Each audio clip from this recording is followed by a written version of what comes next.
So this is a quick walkthrough of the Royal Oak Women's Club.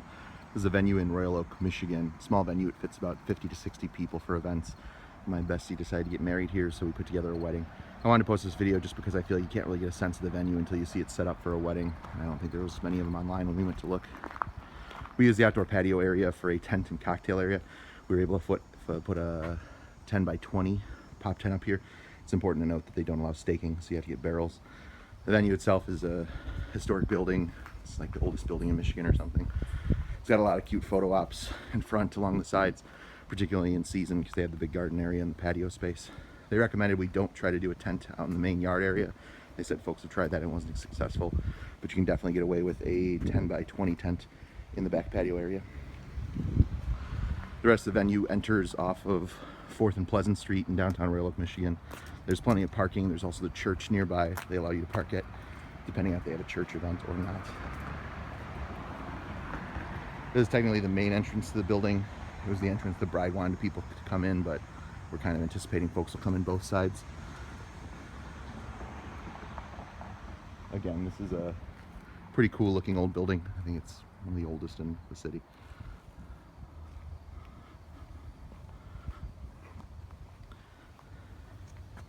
Front of the venue and dedication plaque. Just taking you around the back. Again, pretty cool architecture and stuff. The building has a real like German Bavarian kind of feel to it. The interior is a lot of kind of like off-white and dark woods. This is the church parking lot in the back entrance where you can drop off stuff. Again, there's a big church parking lot if you need. Just be careful. They did say if the church has an event, you cannot park here. Initially, they told us that would be the case for today, and then we found out we'll be able to park here all day.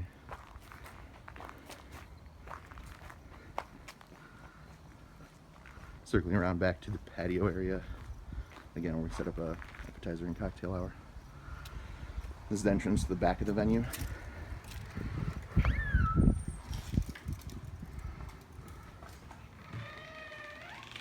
Our bride had a white and green kind of theme for everything.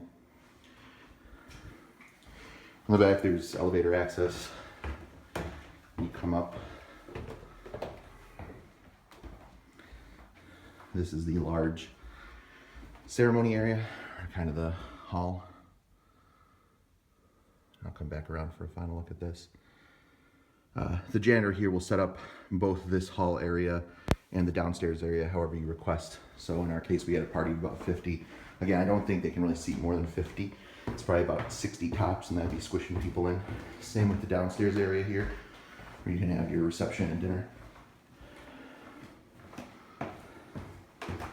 So there's a fully operational kitchen, a lot of space.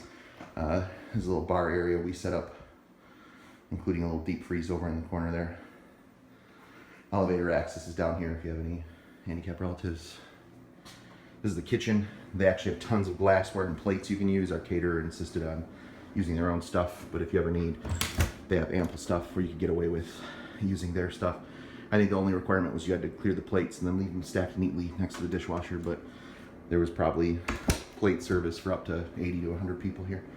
Again, fully operational kitchen, a lot of tools, coffee makers, percolators, a couple stoves, large full-size fridge, including that deep freeze in the other room. Nice prep area as well.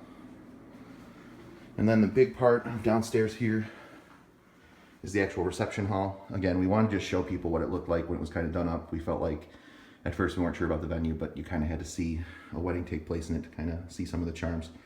So this is the area. They have a total of 9, I think they're like 8 by 3 tables. So that's all you can really put down here. We ended up doing a head table with 6, and then 6 more tables with 8 at each.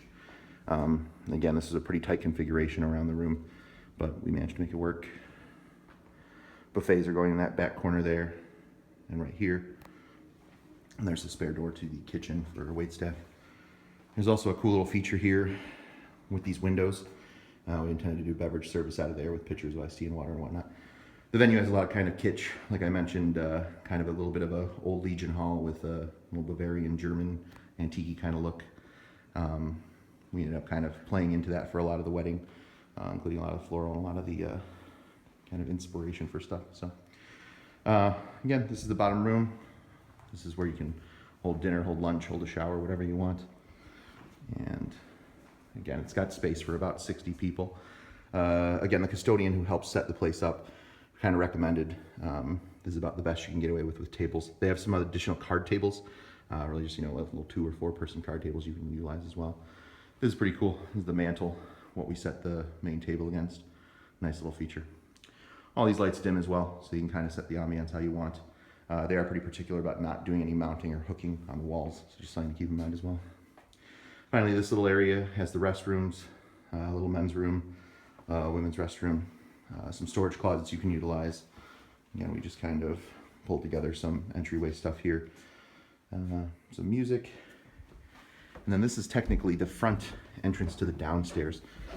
So as you would come in the front doors, these are those larger front doors to the building where guests are expected to arrive. There's a coat area and everything off to the side. We kind of move some furniture around for an entryway. They have a cute little room where a bride can get ready, kind of just like a hair and makeup room, a small restroom inside of it, a vanity mirror, and some other little features. It's kind of nice. They have these double doors as well. If you're doing a wedding, you can close them. Our bride intends to close them and do a little kind of walk-in down the aisle. And this was kind of one of the main reasons our bride selected this kind of stage area. This is, as you walk in from the main entrance, kind of what the venue can do. Again, they mentioned no hooks and no mounting and stuff, but there's actually quite a few hooks and nails and everything up there, so we were able to mount all this without adding anything to it, just a little bit of floral wire. So that's about it. This is the Royal Oak Women's Club in Royal Oak, Michigan, off 4th Street in Pleasant. Thanks a lot.